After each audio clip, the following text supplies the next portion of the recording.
customize yung YouTube channel you guys, you have to click this button, Customize Channel. And then, as you can see, this gear button here, click niyo po siya.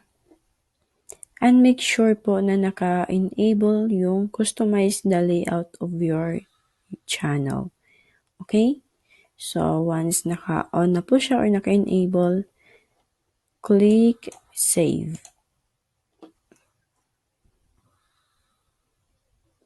And then, make sure na meron na kayong profile picture dito, tsaka yung YouTube channel art nyo. Okay? And then, make sure na meron na kayong videos for returning subscribers. And then, another videos, this is what we called as YouTube trailer. This is for new visitors. Okay? Para alam nila kung tungkol saan yung YouTube channel nyo. And then, go back to the home. So, you have to create a playlist section here sa homepage nyo. To create this one, guys, just go down and then may makita kayong add a section. Click nyo lang po ito.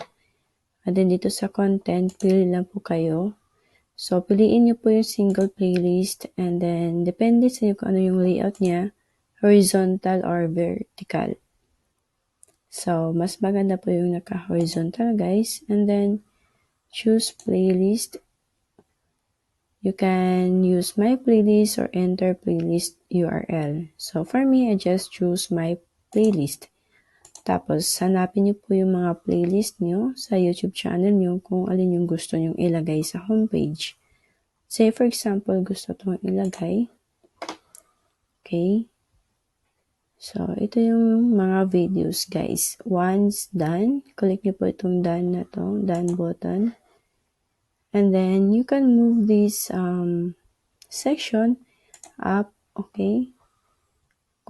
Depende kung saan siyang i-position sa homepage nyo, okay? So, you can edit as well. Alright, so ganun na po siya, guys. Kung gusto nyo naman i-delete yung section na to, just click this delete icon.